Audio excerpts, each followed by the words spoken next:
President Obama this morning is in Argentina for a state visit. Air Force One touchdown overnight in Buenos Aires. The two-day visit follows the president's historic trip to Cuba, where he took in a baseball game.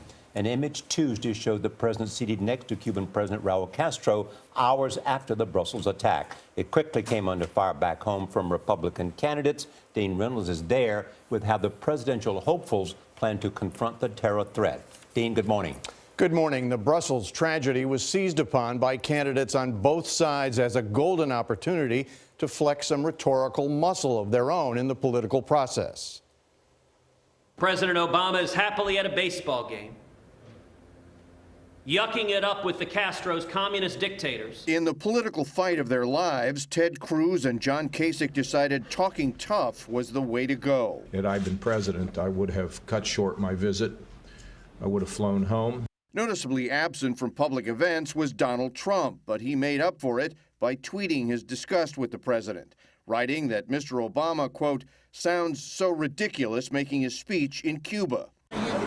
Cruz decried the political correctness driving decisions about homeland security, writing in a statement that to prevent a similar attack in the U.S., Muslim neighborhoods should be patrolled and secured by law enforcement. Where there is an expanding presence of radical Islamic terrorism, we need law enforcement resources directed there. We need national security resources directed there. Trump agreed without getting into detail. I would support that, yes, 100%. But how would you do that? How do you find out where Muslim neighborhoods are? You do it. You do it. That was too much for Kasich. No, I don't think we should be patrolling Muslim neighborhoods, and I don't even know how you would do it. Democrat Bernie Sanders agreed, saying this from Jimmy Kimmel's couch. But at the end of the day, we cannot allow the Trumps of the world to use these incidents to attack all of the Muslim people in the world.